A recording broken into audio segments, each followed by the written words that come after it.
पुनः एक रोचक टॉपिक लेकर मैं सम्राट ढोके आप सभी के बीच में उपस्थित हूँ।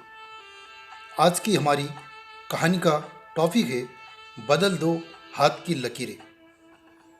बहुत पुरानी बात है, एक जंगल में एक गुरुकुल था जिसमें बहुत सारे बच्चे पढ़ने आते थे। एक बार की बात है, गुरुजी सभी विद्यार्थियों को पढ़ा रहे थे, लेकिन एक विद्यार्थी ऐसा था जिसे बार बार समझाने पर भी समझ में नहीं आ रहा था। गुरुजी को बहुत तेज गुस्सा आया और उन्होंने उस विद्यार्थी से कहा, जरा अपनी हथेली तो दिखाओ बेटा। विद्यार्थी ने हथेली गुरुजी के आगे कर दी। हथेली देखकर गुरुजी बोले, बेटा तुम घर चले जाओ, आश्रम में रहकर अपना समय व्यर्थ मत करो, तुम्हारे भाग्य में विद्या नहीं है। शिष्य ने पूछा, क्यों गुरुजी?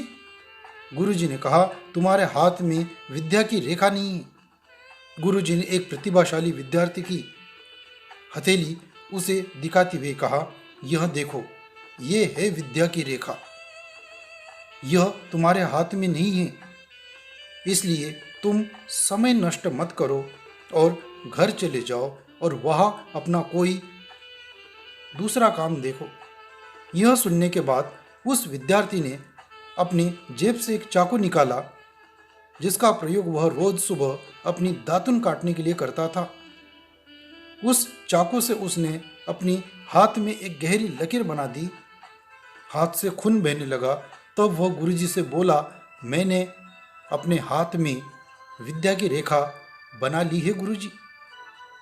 यह देखकर गुरुजी बहुत द्रवित हो गए और उन्होंने उस विद्यार्थी को गले से लगा लिया। गुरुजी बोले, बेटा तुम्हें विद्या सीखने से कोई ताकत नहीं रोक सकती। दृढ़ निश्चय और परिश्रम हाथ की रेखाओं को भी बदल देती है। वह विद्यार्थी आगे चलकर महर्षि पाणिनि के नाम से प्रसिद्ध हुए, जिन्होंने विश्व प्रसिद्ध व्याकरण अष्टाध्यायी की रचना की है। आज 2700 वर्षों के बाद भी विश्व की किसी भी भाषा में ऐसा उत्कृष्ट और पूर्ण व्याख्या का ग्रंथ संस्कृत में अब तक नहीं बना।